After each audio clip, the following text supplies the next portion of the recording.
Friends, good evening. எல்லாரும் எப்படி இருக்கீங்க? இன்னைக்கான பதிவு என்னன்னு பார்த்துடலாமா? நம்ம பசங்களை எப்படி பார்த்துக்கிறோன்றது தான்.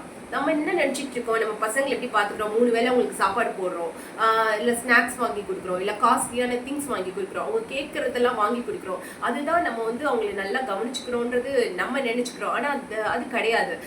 அவங்கள வந்து பெரியவங்களுக்கு எவ்வளோ மரியாதை கொடுக்குறாங்க, அவங்க ஃப்ரெண்ட்ஸ் கிட்ட எப்படி விளையாடுறாங்க, அவங்க கிட்ட ஷேர் பண்ணி விளையாடுறாங்களா, அவங்களுக்கு அவங்க கூட ஒரு சாப்பிட்ற விஷயம்னா கூட அவங்க கிட்ட ஷேர் பண்ணி சாப்பிட்றாங்களா, இதெல்லாம் நம்ம வந்து அவங்களுக்கு சொல்லி தரணும். இப்போ ஃபார் எக்ஸாம்பிள் நீங்கள் வந்து உங்கள் குழந்தைங்களுக்கு ஏதாவது அவங்க கேட்டாங்கன்னா உடனே வாங்கி கொடுத்துடாதீங்க. ஏன்னா நீங்கள் உடனே ஒரு பொருளை வாங்கி கொடுத்தீங்கன்னா அந்த பொருளோட வேல்யூ உங்களுக்கு தெரியாது. கொஞ்ச நாள் அதை வாங்கி கொடுக்காம விட்டுருங்க. கொஞ்ச நாள் நீங்க இப்படி சொல்லி பாருங்க, ஒரு காம்படிஷன்ல வின் பண்ணினா இதை நான் வாங்கி தரேன், நீ கேட்ட பொருளை வாங்கி தரேன் அப்படின்னு சொல்லுங்க. ஏன்னா நீங்க உடனே வாங்கி கொடுக்கும் போது அந்த பொருளோட வேல்யூ உங்களுக்கு தெரியாம அதை வந்து அவங்க ஈஸியா உடைச்சிடுவாங்க.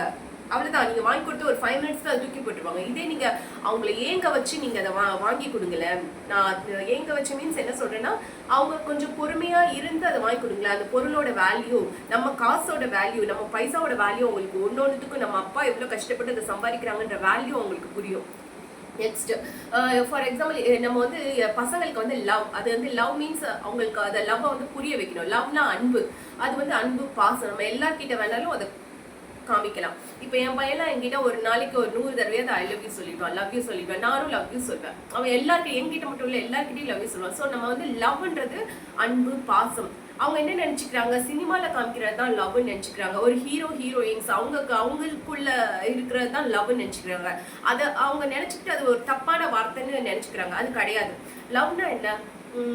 இப்போ நம்ம ஒரு ஃபேமிலியில ஒரு அப்பா அம்மா இருக்காங்க. நம்ம அவங்களுக்கு பசங்க இருக்கு. ஒரு அம்மாவுக்கு எவ்வளவு உடம்பு சரியில்லைன்னு பார்த்து தவிக்கிறாரோ ஒரு அப்பா, அதுதான் லவ். அம்மா அப்பாவை எங்கேயும் விட்டு கொடுக்காம பாத்துக்கிறாங்களோ அதுதான் லவ். அப்படின்றத அவங்க பசங்களுக்கு சொல்லித்தாங்க. இதுதான் லவ். இன்னொன்னு என்னன்னா, உங்க ஆம்பளை பசங்களா இருந்தா பெண்களை எப்படி பார்த்துக்கணும், பெண்களை வந்து எப்படி ரெஸ்பெக்ட் பண்ணணும், ஒரு பெண்ணை வந்து எவ்வளோ ரெஸ்பெக்ட் பண்ணி அக்காவாவோ தங்கையாவோ எப்படி ரெஸ்பெக்ட் பண்ணுன்றதை சொல்லிட்டாங்க. நம்ம பொம்பளை பசங்களுக்கு என்ன சொல்லி, அது சின்ன பசங்கன்னு இல்லை, ஒரு காலேஜ் படிக்கிற பொண்ணா இருந்தா கூட உங்களோட அறிவை பார்த்து, உங்க அழகை பார்த்து ஒருத்தன் வரானா அவனை நீங்க ஏத்துக்காதீங்க. உங்க அறிவை பார்த்து உங்களை கொண்டாடுறானா அவனை மட்டும்தான் நீங்க ஒரு லைஃப் பார்ட்னரா கூட நான் சொல்றேன். அப்படிதான் ஏத்துக்கணும். உங்களை அழகை பார்த்து கொண்டாடுறவன் அடுத்தடுத்து போயிட்டு தான் இருப்பான். அறிவை பார்த்து உங்களை அக்செப்ட் பண்றவன் மட்டும்தான் உங்க கூட எப்பவுமே இருப்பான்.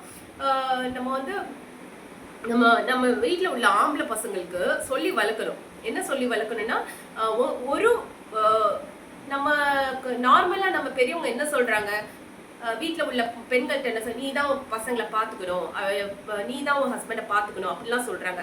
இல்லை ஆண்களை பார்த்துக்கணும், நீங்க தான் பார்த்துக்கணும்னு சொல்றாங்க. அப்படி கிடையாது. உங்க வீட்டில் இருக்க ஒவ்வொரு ஆம்பளைங்கள்ட்டையும் ஒவ்வொரு ஆண் மகன்ட்டையும் சொல்லி வளங்க. நீங்க தான் உங்க வீட்டில் உள்ள லேடிஸை பார்த்துக்கணும்னு சொல்லி வளங்க. அப்பதான் அவங்களுக்கு புரியும். அப்பதான் அவங்க வெளியில உள்ள லேடிஸ்க்கு ரெஸ்பெக்ட் கொடுப்பாங்க. அது மட்டும் இல்லாம ஒரு ஆணா இருந்தாலும் சரி, பெண் குழந்தையா இருந்தாலும் சரி, அவங்களுக்கு வந்து நம்ம கல்ச்சரை சொல்லி கொடுங்க. இப்போ நிறைய விஷயங்கள் மாறிடுச்சு. என்னன்னா, நம்ம ஃபார் எக்ஸாம்பிள் ஒரு தீபாவளியோ ஒரு பொங்கலோ இந்த மாதிரி வந்துருச்சுன்னா, நம்ம எல்லாம் கடையில வாங்கி எல்லாமே ஒரு பலகாரம் சொல்றது கூட இல்லை, எல்லாமே அதை வந்து அந்த ட்ரெடிஷ்னலை வந்து இப்போ மாறி போயிடுச்சு. அது எல்லாமே சொல்லிக் கொடுங்க. ஒரு தீபாவளினா அதை எப்படி செலிப்ரேட் பண்ணணும், அது காலங்காலமா இருந்து இப்போ கொஞ்சம் மறைஞ்சு போய்கிட்டே இருக்கு. இந்த மாதிரி பசங்களுக்கு எல்லா விஷயத்தையும் நீங்க சொல்லிக் கொடுங்க. கடைசியா என்ன சொல்ல வரேன்னா, இப்போ ஒரு அம்மா பொய் சொல்றாங்கன்னா, அந்த பொய் சொல்ற அம்மாவை பார்த்தா பொய் சொல்றது தப்பு இல்லைன்னு ஒரு பசங்க நினைப்பாங்க.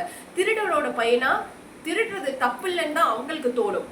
அதனால நான் என்ன சொல்ல வரேன்னா, ஒரு அப்பா அம்மா எப்படி இருக்காங்களோ, ஒரு அப்பா அம்மா எப்படி கைட் பண்றாங்களோ அந்த பசங்களை, அதை வச்சுதான் அந்த பசங்களும் வளருவாங்க. இல்லைன்னா அவங்களுக்கு தப்பு எது சரி எதுன்னு தெரியாது. நம்ம எப்படி சொல்லி கொடுக்குறோம் அதுதான் அவங்களுக்கு முக்கியம். இந்த பதிவு எல்லாருக்கும் யூஸ்ஃபுல்லா இருக்கும்னு நம்புறேன். நன்றி, வணக்கம்.